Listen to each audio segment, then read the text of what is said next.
Thank you for joining us. We have been on this journey together to co-create our democracy, and particularly to give young people a democracy to inherit that is better than the one that we've built so far. And you have all helped us do it. Thank you to our board. Thank you to our donors. Thank you to the hundreds of civic influencers that we fund, our boots on campuses across the country. Thank you to our staff that you will meet today, who have been working tirelessly year-round to organize and mentor young people on these college campuses, but in a very unique way. Starting in June of last year, this organization pivoted to a data-driven approach, and we are reaping the benefits, and I would dare say the country is reaping the benefits of that laser focus on swing districts and states where young people are a major part of the population. And with tested interventions that we know work, like getting polling sites on college campuses, like making sure that they understand who the candidates are, like making sure that their student IDs are compliant with voter IDs and a host of other things. And we've done that. And we have outperformed, I would say. And I think the country is better for it because of the work that our team and you have done together. You're going to hear today about some of the innovations and some of the results of those targeted districts. We've shown you maps in the past with these circles, right? These were the districts that we identified, that young people could make all of the difference.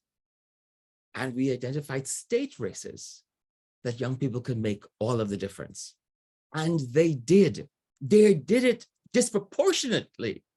And that is why we are here today, giving you some highlights of what we've achieved and what we can hope for in the future. We also, of course, know that we may have yet another Georgia runoff. And so we need you to continue to invest in this work month after month and year round through to 2024. There are three things I would like to mention that I think is so important about the election that we just came through. The first, of course, is Dobbs. The second, deniers. And the third is democracy. Young people reacted, young men and young women reacted to the Dobbs decision. They reacted to the horrible things that we saw on January 6th of last year. Election deniers, the big lie. And they reacted to the call of democracy. Dobbs, deniers, and democracy. And they really, really turned out. We have seen on average in this country a 12% youth vote share on average. But in our districts, it is way more than 12%. And you will hear how young people outperformed over 100%, over 200%, over 300% over previous elections. It is incredible, and you and I and us should celebrate this moment.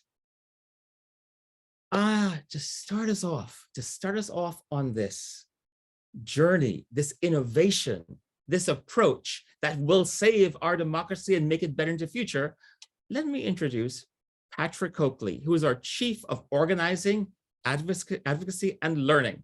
And he has been overseeing the deployment of our statewide organizers in key swing states and districts, and an incredible team of passionate organizers throughout the country. Patrick. Thank you, Max. Good afternoon, everyone. My name is Patrick Coakley, and I am the Chief of Organizing, Advocacy, and Learning at Civic Influencers.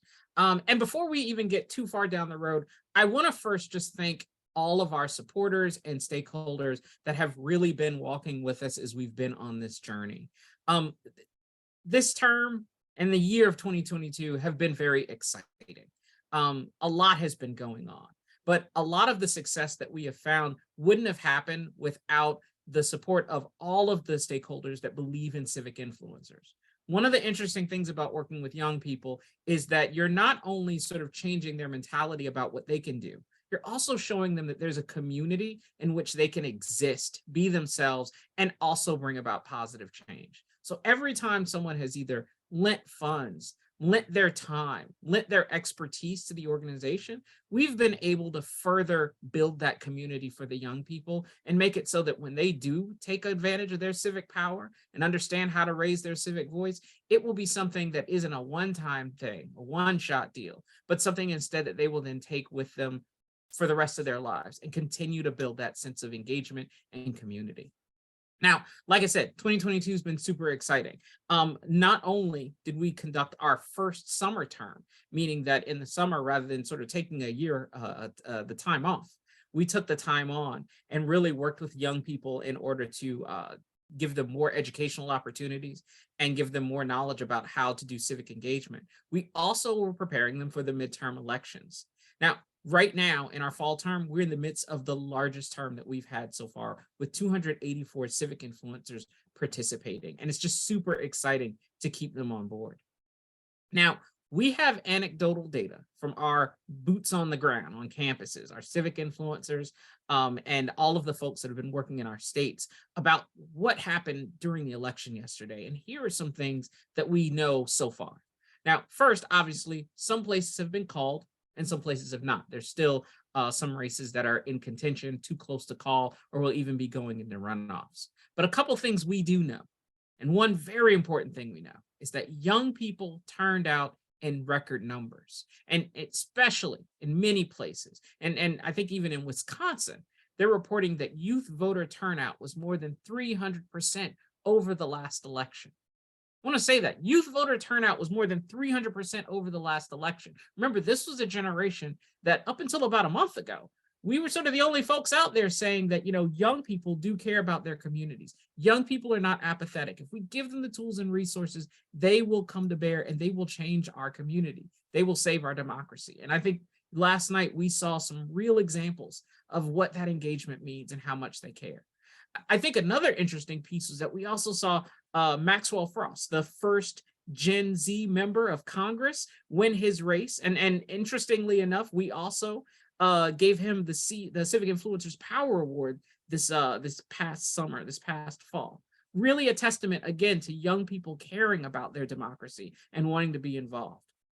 Now, we're going to continue to work through Friday and through any other runoffs or engagement that will take place, and make sure that young people are continuing to understand how to access their civic power, how to continue taking their role in voting, and make sure that they are just ready to really be positive agents of that community change.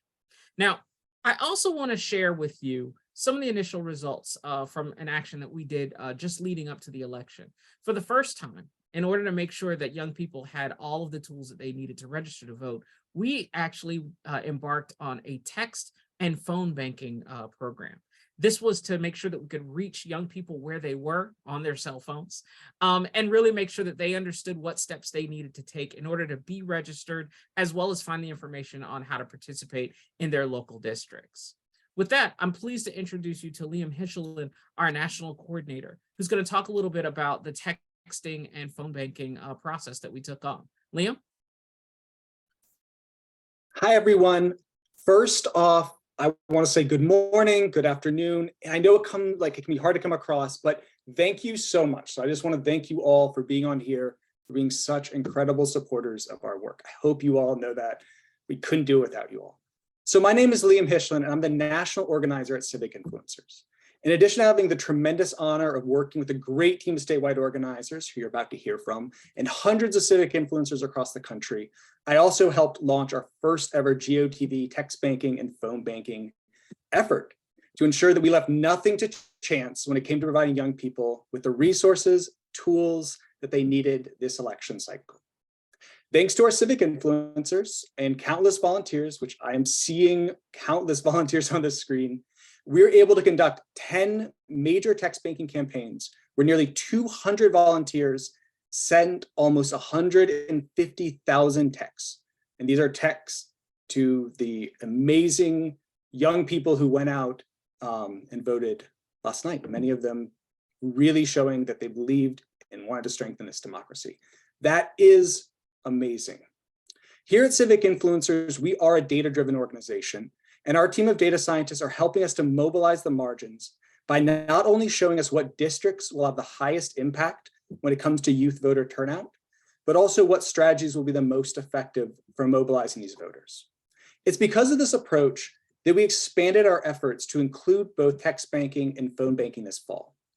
As an organization that relies on data, it was imperative for us that we did not want to leave anything to chance, but we also need to test to make sure that our approaches were working. And we were unclear at first if young people would even pick up the phone and answer our text back. But as we started phone banking last week, many of the volunteers expressed being surprised. They wrote that in the notes, they emailed us back by how many young people answered the phone. One of our incredible volunteers, Beth Ruck, thank you, Beth, if you're on this call, not only had a young person in Pennsylvania answer the phone, but through their conversation, Beth was able to get on her computer, help this person look up their polling location, talk them through how to find information. And really from our conversation, said to me that she felt like this helped that person be an informed voter and actually go out and cast their vote. It is this kind of deep organizing that is critical to the work that we are doing and to making sure we're empowering these young people. Again, I want to thank you all for being such important and necessary supporters, advocates, and champions of our work. And Patrick, I'm handing it back to you to introduce our incredible statewide organizers. Hey, thank you so much, Liam. And I mean, what a great story. It really shows how, we've continued to learn that one-on-one engagement really does make a difference for working with young people. So yesterday was definitely exciting, and we're all still receiving videos and images from the young people who came out to make their voices heard. In fact, I want to take just a moment to share a wonderful video that's actually right from our social media feed. I'm going to share my screen with y'all here for a moment. And you can sort of see something that was going on from our state organizer in Pennsylvania. Go. In Ohio, and we're out here at Pennsylvania State University today. Hi, my name is JC, and I'm the organizer at large for Pennsylvania and Ohio, and we're out here at Pennsylvania State University today, reminding students to vote. We have a polling location right inside this building. And yeah, out here with Liz and a couple of other of our civic influencers, and we're just excited to be out here and talk to students. Yeah, we are out here today making sure that young people vote. 18 to 29-year-olds make up the largest voting bloc in this election. There's so many things on the ballot, so if you haven't yet, make sure you get out your vote. And do not forget to vote. That's so awesome. And so I'm pleased to actually say that our Pennsylvania State Organizer at Large, JC Brown, is actually here with us this afternoon, and want to welcome her to the conversation. JC, 2 questions. The first off, where's my donut? Because I did not forget to vote. But secondly, what was the issue that was on the minds of the engaged young people that you were working with yesterday? Yeah, Patrick, sorry about the donut. They were pretty tasty too. But hello, everyone. My name is JC Brown, and I'm the organizer at large in Pennsylvania. Yesterday, I was at Penn State University, and I had an awesome time getting to meet and table with some of my fellows at Penn State University. And as you saw in the video, we were tabling right outside of a campus polling location, which was pretty busy. Students were excited to vote. And Patrick, for your question, as you already know, there is a huge list of issues for young voters. But as I interacted with students yesterday, abortion access was a consistent topic in our conversations. Pennsylvania is unique in that it's an access state, and we saw an influx of patients coming from out of state to seek care post the Dobbs decision. So more and more young people are recognizing the intersectionality of these issues like abortion access and how these policies disproportionately affect marginalized communities. And so young people knew that reproductive care was on the ballot this election, and the results would determine the preservation or demise of reproductive rights in Pennsylvania. Oh my gosh, that's super exciting. I think there were also some really important firsts that took place in Pennsylvania yesterday too, as well, yeah? Yes, a lot of history was made. Pennsylvania elected its first Black woman to Congress, Summer Lee. We also now have our first Black Lieutenant Governor, Austin Davis. And even in our state legislature, 2 members of the LGBTQ+ community, Latasha Mays and Jessica Benham, were elected to serve as state representatives. This diversity is major. We know that having more voices represented is needed and positively impacts policy decision. And also seeing diversity in candidates also makes young people more encouraged to go vote because they see themselves in the pool of candidates. So it was a lot of history made and a lot of celebration to be had. Indeed. Thank you so much, JC. Texas also continues to be a space in transition. Jocelyn Hilburn, our state organizer in Texas, is here with us as well. And Jocelyn, you've been following a lot of the youth engagement that's been taking place even since the last election cycle. What's driving the young people in, what's driving this talented group of young people who care about their community to be engaged in Texas? Yeah, definitely. Hi, Patrick, and hello, everyone. I'm Jocelyn. I'm the statewide organizer in Texas. So our young people in Texas, they are super capable and amazing and dedicated. And what is driving them is a multitude of things that is impacting them from many different ways that they couldn't have ever imagined. So one of the things that, it seems to be really popular, not just in Texas, but across the state, is the overturning of Roe v. Wade. So our Texans have show up in so many numbers to express their concern and support for reproductive rights, and they are fighting the abortion ban in Texas.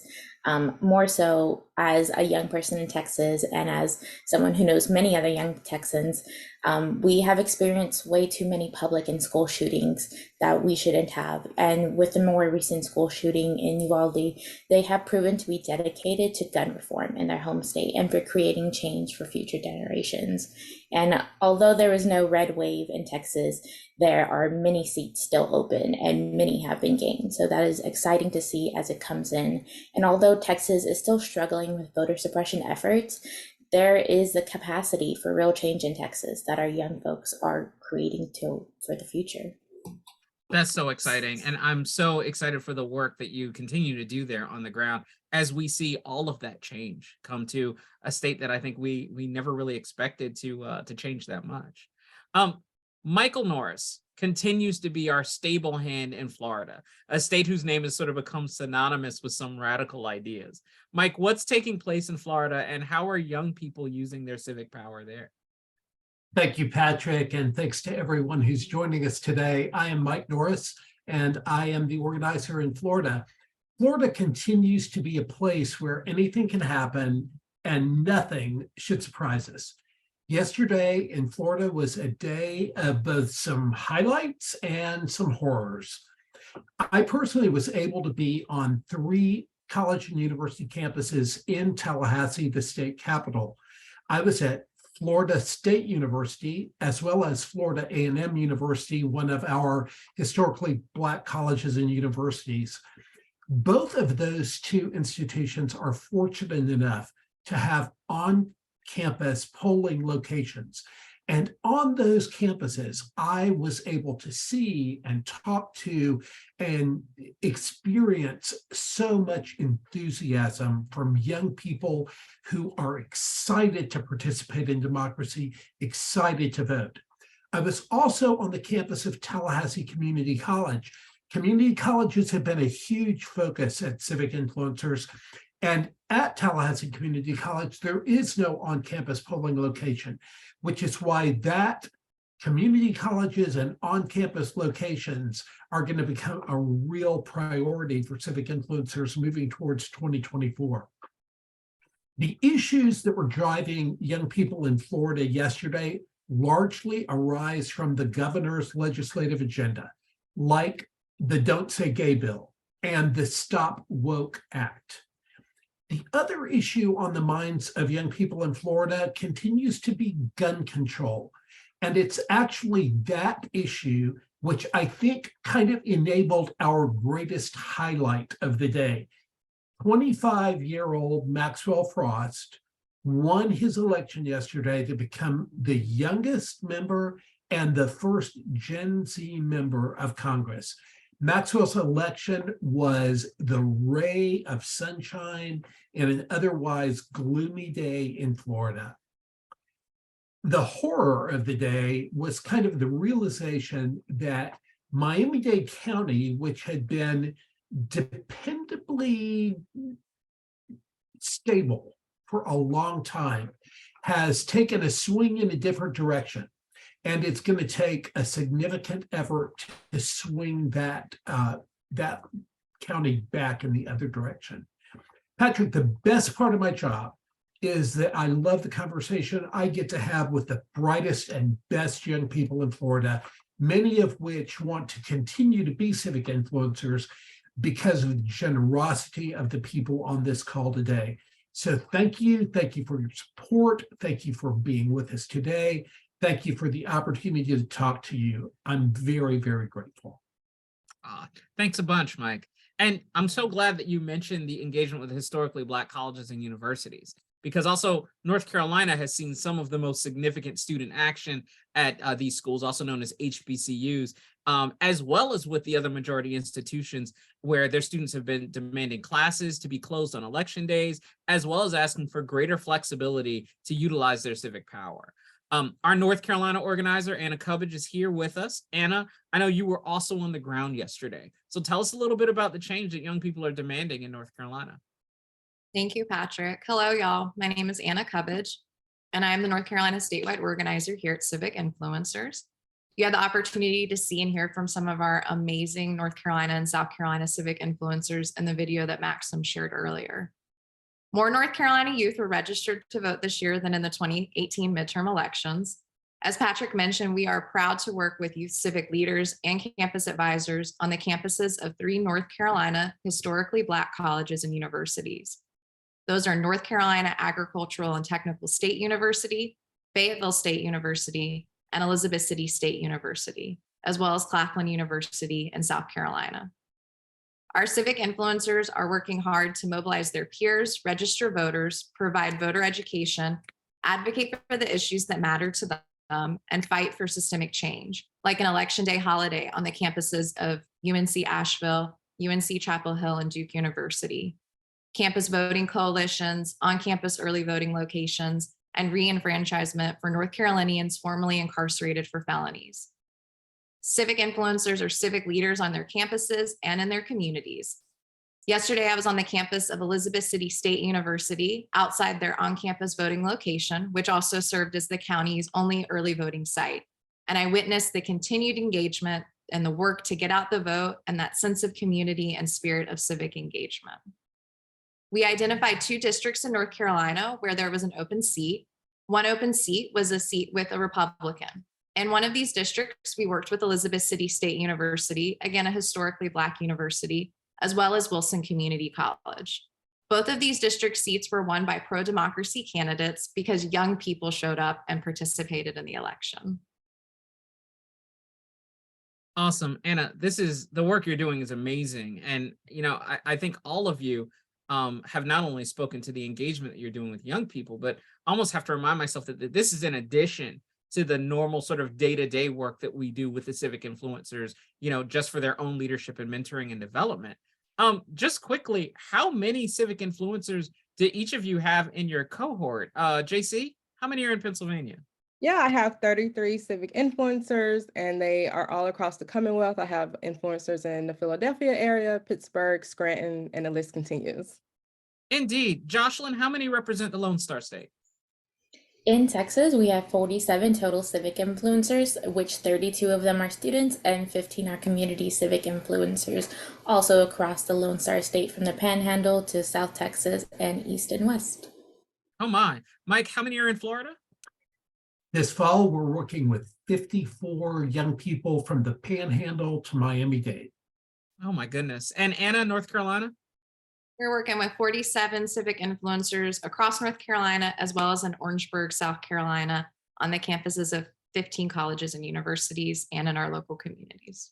Indeed. And I always love to hear any positive news about my home state, especially a historically Black college like Claflin University. I am just so proud of these statewide organizers who've brought about record youth turnout in these midterms. As y'all heard from what they said, they seeded the ground for lasting change by not only training our boots on the ground on campuses, who we call civic influencers, but also all of the additional supports they give them in teaching them how to become actual community leaders. They've helped them manage 3 civic engagement activities and long-term systemic change projects. And these are things like getting polling sites on campuses, creating shuttles to the polls, making sure that their student IDs can work in voting places, texting their peers, sharing information, and getting out to vote. it's just really exciting, and I am super excited for all of the work that they continue to do. And it's a pleasure to have them on the team and get a chance to like share in this wonderful responsibility with them every day. With that, I'm gonna pass it back to you, Maxim. Thank you, Patrick. Thank you, Anna. Thank you, Jocelyn. Thank you, JC and Michael, particularly. You're the blue dot in Florida. Our data-driven approach has reaped real rewards, and it's because of you. It's because of you, all of you in the audience here today. And I really want to tell you how much we appreciate the support and the trust that you've placed in me and in this organization. It was really difficult when we pivoted to a data-driven approach because two things that really got some folks upset. We said Ohio, for example, was not really going to be a priority. Cincinnati in that district might, and that district went for a pro-democracy candidate, in part because of our work. But Ohio seemed to have gone in a radically different direction than it had in 2008 or 12. We also said Florida would probably not be a priority state, and it wasn't, because we also saw the direction. But we did say Texas seemed like it was moving in a pro-democracy direction, and particularly because young people could really make a difference in specific districts. Texas 34, for example, which was an open district, went for a pro-democracy candidate. We specifically targeted these dots on our maps that you have seen because we felt, regardless of what people were saying, that the math, the calculus, our data-driven approach would identify these districts where young people could make all the difference. And they did. PA 17, which is the previous Connor Lamb district, was open. And that, if you remember, was traditionally a Republican, a red district. And we felt young people needed to show up and they could determine what happened. And a candidate won that was pro-democracy in Pennsylvania 17. And then we also identified statewide races in Pennsylvania that young people could help predict and determine the outcome. And they did, big time. We looked at Virginia 7, which has been a changing district, growing the numbers of young people at community colleges, young people at predominantly people of color serving institutions, and they turned out. And that district has a pro-democracy candidate re-elected. These are important data-driven points, and I'm so excited by what we have achieved and what we are yet to achieve if there are runoffs after this election. We are so thankful to you. And again, my request of you is that you continue the momentum. You continue investing in this approach and this work. It does not finish the day after the election of November 8th. It will continue through December and through next year and through 2024's presidential election. Our strategy was based on choosing districts that we could mobilize at those margins, but in priority states that would be swing states in the presidential election of 2024. So we got a double win in the midterms of 2022, but that would build momentum to 2024. So please renew your gifts to us.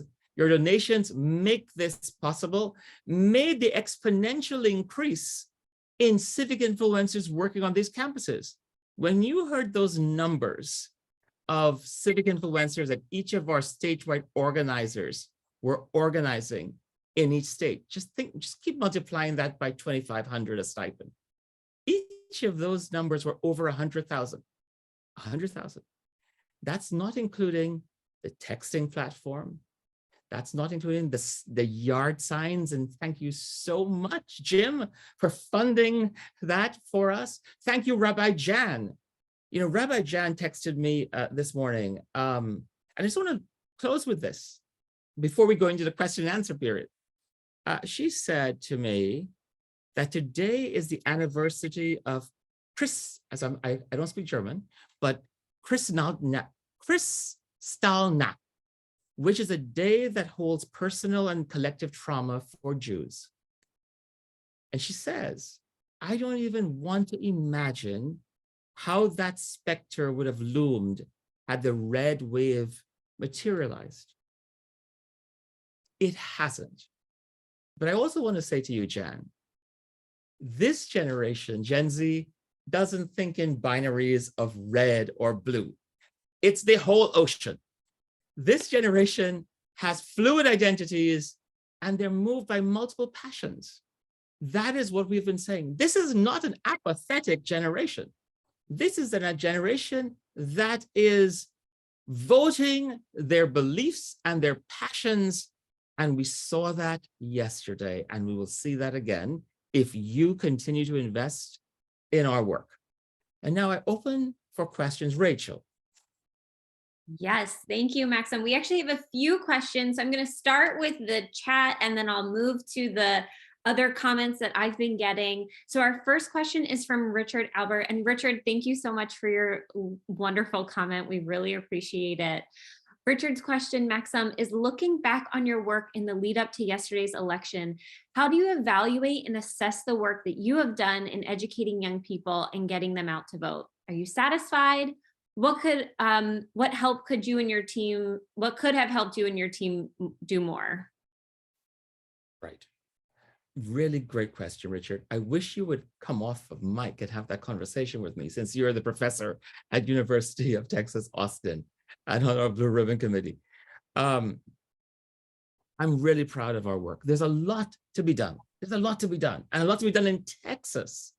The opportunities that we saw in Georgia in 2020 and realized in Georgia by the runoffs in 2021 are there in Texas today and across the country. We do need more investment. Part of our new strategy and this data-driven approach is we built in experiments to know what worked and what didn't work. Did we choose our locations correctly? And did the interventions we use work the way we thought they would work, which then enhances us to improve in the next set of elections and throughout next year in 2024. I'm incredibly proud. I will say that there's been a tectonic shift in Florida that I did not see it would be as great as it was, right? And so part of this learning approach to organizing advocacy for our organization is responding or welcoming, more than responding, but welcoming these challenges, which is why we have these intergenerational conversations with boomers and with Gen Z. We have a generation that loves to send postcards, and that's wonderful. We also have a generation who wants to talk by text and wants to talk by TikTok and Snapchat. And so we have been refining our strategy. So there was a past in this organization where we would print voter guides. Now we are doing voter guides via Snapchat and TikTok and various kinds of social media outlets, and finding ways to communicate that fit within how young people communicate, right? Meeting them where they are. All of those are still ongoing learning. But am I happy today? You better believe it. Should you be happy today? You better believe it. And Richard and everyone else, like Reggie, thank you for helping us in Texas. Our event in Texas that you came to and you helped promote was so invaluable in seeding and building momentum in Texas that we are still going to see benefits from. And similarly, Monica and Marcia, the work you helped us do in Atlanta and in Florida and in Virginia and in Michigan is paying off. We don't have all the results yet, but it's because of the kind of investments you have made that allows us to be happy today. And I hope you're feeling this happiness. Rachel. Thanks, thanks, Maxim. So we actually have two questions, both in the chat. One, the same question from Roberta and the same question from Ashley Jacobs. So if there is a runoff in Georgia, what is our plan and how can folks get involved? My prediction is there probably will be a runoff in Georgia. So let me tell you what I was involved with 2 years ago when there was a runoff in Georgia. And we can learn from that and do better than we did. What we learned was that young people and young Black people in particular do not fall off a cliff in a runoff. And we have seen the increased engagement by young people in Georgia and across the country. What we also found is that we have to micro-target, right? We have to build on relational organizing. You cannot parachute in like other folks try to do and expect to change anything and have people trust you. We have been building up these relationships with community colleges, with trade schools. You heard in that video, Vivian Pollock saying, most campaigns and organizations just dismiss, ignore students at community colleges and trade schools. We don't. We center those young people. And we build those relationships in such a way. Marcia just told me, Georgia is going to a runoff. So here's what we're going to do. We are going to micro-target young people in the state of Georgia, at trade schools, at community colleges, at historically Black colleges and universities, at Hispanic serving institutions. You know, Patrick, our chief of advocacy and learning and organizing, is on the President's Commission on HBCUs, historically Black colleges and universities. By mobilizing young people the way that we did in January of 2021, in January of 2023, will reap rewards because young people have shown their values and their ability to connect the issues they care about with voting. We need to ramp up, not slow down, ramp up through the runoffs in Georgia, and then continue that building and building with community colleges, with trade schools and other institutions to get us to where we need to go so that our young people will not only save this democracy, but inherit and create a better one. Thanks, Marcia, for that question. And thank you everyone in the chat who is letting us just now know as we're talking to you that the runoff has been confirmed. So we are on it. Maxim, next question from an anonymous attendee. Will Civic Influencers collect and publish the data on youth vote and share it for 2022? Yes, and yes. So we posted an op-ed on Medium yesterday. We have been actually trying to debunk the false narratives that we've been hearing forever. Young people are apathetic. Our data, which we have published on our website, says young people are so far off that they are not apathetic. What we said is we need to help them connect the issues they care about to voting. And they have, and they have, and they have. We also said that we need to be able to amplify their voices. Representation matters. When we gave our Cool to Consciousness Power Award to Maxwell Frost, who's just been elected in Florida 10, the old Val Demings seat, you can see in him a reflection on a young person's journey in our democracy, not just to register and to vote, but then see yourself as the person to be elected. And he represents that journey. It's not a partisan, it's a model. It's a model for young people to own this democracy. And so what we want to do is change this narrative, publish our results. We need a publisher. We can publish on our website. We need your help. We need your help to get us on national and local media platforms, because we keep hearing, which might depend on wrong, pundits who are stuck in binaries of red and blue, as opposed to an ocean. Red and blue waves as opposed to the flow of the ocean. We keep hearing about young people's apathy, which we know is not true. They're very passionate. At the same time, people are talking about apathy, they're saying, oh, we have a cancel culture. If people are canceling other people, they're not being apathetic, they're being pretty passionate.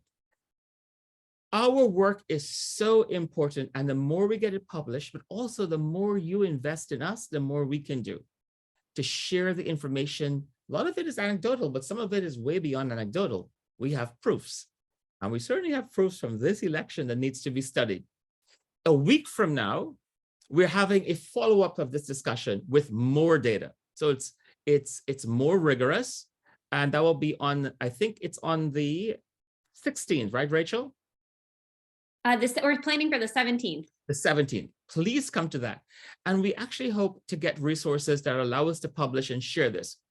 We think the data that we have should lift all boats, not just the efficacy of the work that Patrick and our teams are doing on campuses, but we want other people to realize this works. This works. And the fate of our democracy rests with Gen Z. And all of the naysayers about Gen Z are wrong. Gen Z showed up in a way that my generation did not show up. And I think your generation may not have shown up either. Gen Z are showing that they have the power. They understand their power, but their power, the exercise of their power is different. It's not binary. It's not binary. It's holistic. They're not saying, I only care about the economy, stupid. No, they're saying, I care about the climate. I care about the planet. I care about all my freedoms. I care about all my identities and the people I love identities. That is beautiful. And as frustrating as some of us might be at times, that is an amazing, amazing gift to every generation that we have Gen Z leading the way right now. Great, thanks, Maxim. I'm watching the time, so I'm going to have just 2 more questions. We have an anonymous attendee wants to remind us again, what was the answer to our first polling question, the 2022 youth voter turnout compared to the 2018 midterm elections? If you've heard me before at these town halls, you have to disaggregate. But here's what we know aggregating data, of the aggregate data. It is 12% of the voting share across the country were by young people. That is equivalent, slightly better than 2018. Great. So we know at minimum, it is equivalent or better than 2018. If we disaggregate, we've had spectacular young people turnout in swing states and districts, which were our focus. Patrick talked to you about Wisconsin. It is spectacular. Virginia 7, where we poured so much resources in, spectacular. Pennsylvania 17, which was J.C. Brown, you heard her, J.C., our organizer at large in Pennsylvania, overperformance. Some of the performance rates that we are getting back, and I will report more on that next week, 180% increase, 200% increase, 360% increase. That is phenomenal. But the average across the country, 12 or a little above, in terms of share of vote. What's so fabulous is when you target the way we target in swing districts and states that are going to play an important role in the 2024 presidential election, and you have that kind of performance increase, it bodes really, really well for our country. What did folks say, by the way, in answer to the question 1 in the polling question, Rachel? But did people think it was better, worse, or even? Majority was better. Yes, and you're right. And particularly better where we worked and where we targeted our resources. All right, Maxim, I'm going to move us to the very last question here as time winnows down. Are you feeling optimistic about this election and young people's turnout and the potential for the turnout in 2024? What do you think? I am incredibly optimistic. Here is what I would like all of you to help co-create. Thank you, young people. People can repeat after me. Thank you, Gen Z. Thank you, Gen Z. Thank you, Gen Z. This is not the time to thank elected leaders and so forth, right? We keep patting other folks on the back, on their backs, as opposed to the people we really should be celebrating. Gen Z has led the conversation on climate change. They have pushed us to address gun violence. They have brought to the country's forefront the challenges around student debt and these corrupt institutions like Trump University. They have made us realize how our freedoms are something we have to continually fight for, whether it is reproductive choice, whether it's marriage equality. It's young people, these multiple identities that are braided for young people, that gives us this success that we're talking about today. I'm optimistic if all of us got in this together and began embracing the vision of Gen Z, the power of Gen Z, and supporting that, as opposed to being frustrated by cell phones or social media or TikTok. We need some reverse mentoring, and we will all benefit from that. And we will all benefit from that if we do that together. And so I am incredibly optimistic, because what more evidence could we possibly need than that Gen Z matters, their vote matters, they will vote when they connect to issues with voting, and we equip them and believe in them. Now is the time to embrace them and say thank you. So I am optimistic because I know that all of the folks here today agree with me and are in this for the long haul. Jennifer, Kathleen, Katrina, Ken, hey KP, Leslie, Marcia, Maria Renee, Marianne, Melanie, Nadia, thank you for all you do for us in California and across the country. Olivia, Peter, you are tireless. And thank for all you do on Daily Kos. Kanisha, Ralph, you've been a mentor for decades, and I couldn't appreciate you more. Richard, Ralph, Roberta, thank you in New Mexico. Rosanna, Sadia, and everybody else. We need you, and Rabbi Jan, we need you, and we need you to stay with us for as long as you can. Thank you so much. Maxim, I'm so glad you're feeling optimistic. I just wanted to thank everyone again for your support and for joining us today. And also wanted to remind folks that Giving Tuesday is right around the corner, and we hope Civic Influencers will be the nonprofit you support this holiday season. Feel free to email us if you have any outstanding questions. We will also be sending out an invitation for our next meeting on the 17th. Thank you. Thanks, Emily. Thank you. Thank you all for joining us, and stay in touch. You can tweet at us, you can TikTok us, Snapchat, Facebook, LinkedIn. You could text or email. We are here for you as we go through this momentous time that we are seeing the light. Maya Angelou used to say, God puts a rainbow in every cloud. We are your rainbows in these clouds over our democracy. So be with us, and thank you again for investing us.